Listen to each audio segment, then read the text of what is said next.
Eddie Lacy, Manti Te'o, Geno Smith, big names in college football a year ago, now headed off to life in the NFL.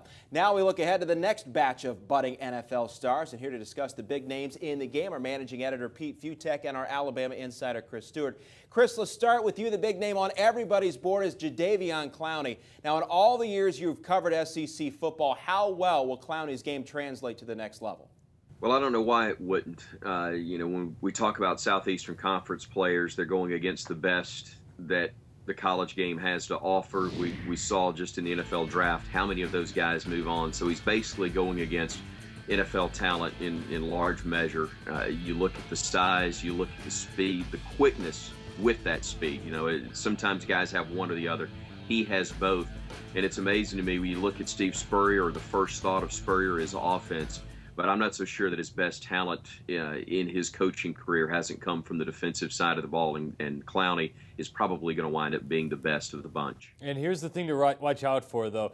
Watch his production drop, because he's a marked man now. So he can still be great. He's still probably going to be the first or second overall pick.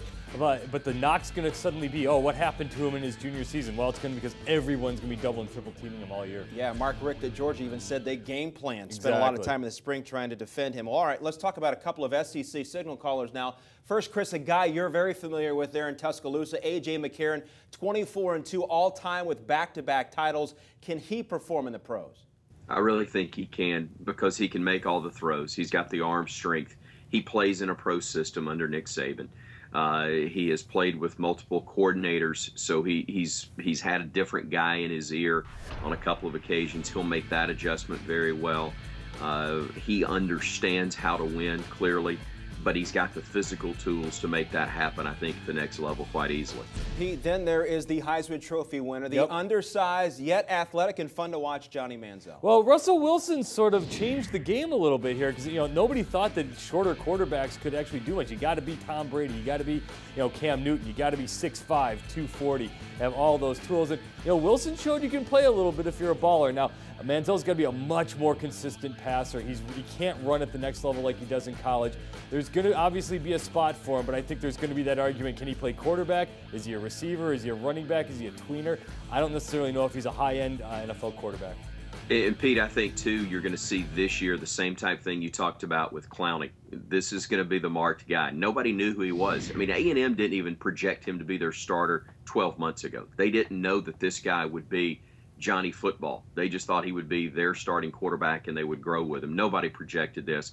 But now everybody is going to have a chance to plan for this guy. All right, finally, Teddy Bridgewater. He'll be the 6th Cardinal quarterback drafted next year, perhaps, if he chooses so, and perhaps the highest as well. That's the guy. Out of all the quarterbacks coming out next year, maybe Logan Thomas, if he puts it all together again, going back to the idea of the guy with the ultimate tools. And there's always going to be the Cam Newton or RG3 who comes up from out of nowhere. But really, Bridgewater, if you're looking ahead a year, he's the one guy out of this quarterback lot you can say, okay, he's it. It depends on how much, where he measures and if he's really 6'3" and 220 or if he's more like 6'2".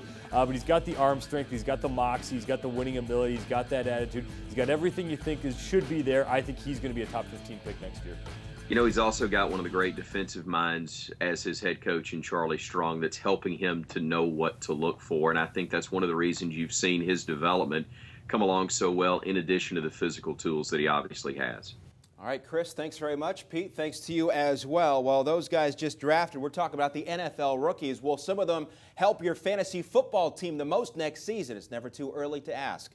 Find out the answer on CampusInsiders.com.